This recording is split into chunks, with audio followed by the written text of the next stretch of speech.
गिल्लू द्वारा महादेवी वर्मा।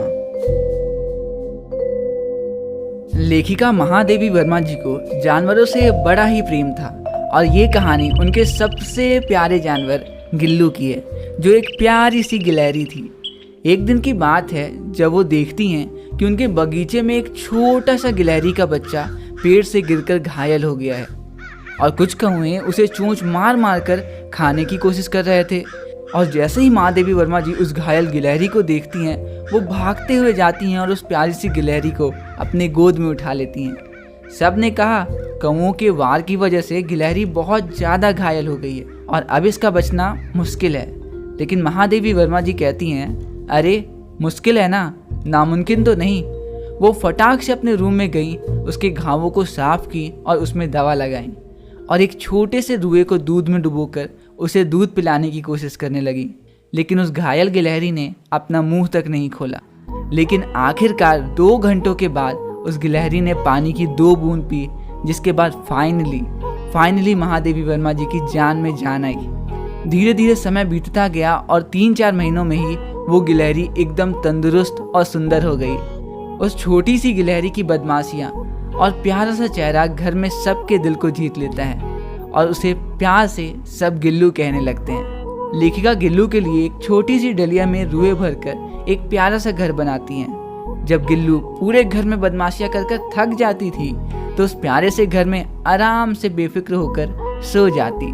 और जब लेखिका किताबें लिखने में व्यस्त हो जाती तो गिल्लू पूरा जी जान लगा देती लेखिका का ध्यान अपनी ओर आकर्षित करने के लिए। कभी इधर जाती तो कभी उधर जाती, कभी यहाँ चढ़ती तो कभी वहाँ चढ़ती। और जब लेखिका गिल्लू की बदमाशियों से तंग हो जाती तो वो उसे एक लिफाफे में रख देती और सामने के हाथों में एक बिस्किट या काजू पकड़ा देती, जिसे वो बड़े ही प्यार और मौज से खाती थी। कुछ दिन के बाद लेखिका महादेवी वर्मा जी देखती हैं कि उनके बगीचे की गिलहरियाँ खिड़की के पास आकर न जाने गिल्लू से क्या बातें किया करती थी, जिसे देख उन्हें यह एहसास होता है कि शायद अब गिल्लू को आज़ाद करने का सही वक्त आ गया है। उन्होंने अपनी खिड़की के कुछ तारों को काट दिया जिससे वो आराम से बाहर जा सके।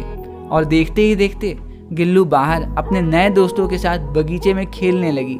लेखिका को लगा था कि शायद गिल्लू अब वापस कभी नहीं आएगी और वो अपने रूम के खिड़की दरवाजे बंद कर कॉलेज चले जाती हैं।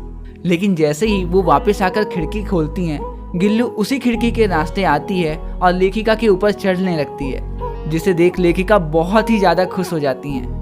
धीरे धीरे समय के साथ लेखिका और गिल्लू का रिश्ता बहुत ही प्यारा होता जा रहा था।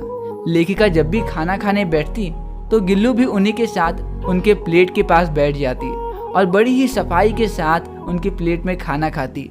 और एक बार की तो बात है जब लेखिका बीमार हो गई थी तो गिल्लू खिड़की के रास्ते अंदर आती और रूम में किसी और को देख वापस भाग जाती।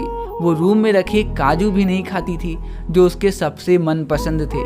और जब लेखिका हॉस्पिटल से वापस आई तो उन्होंने देखा गिल्लू भागते हुए खिड़की से अंदर आ जाती है और उनके सर पे अपने हाथ ऐसे फेरती है जैसे मानो चंपी कर रही हो। खैर, प्यार कितना भी गहरा क्यों ना हो, एक ना एक दिन सबको अलग होना ही होता है।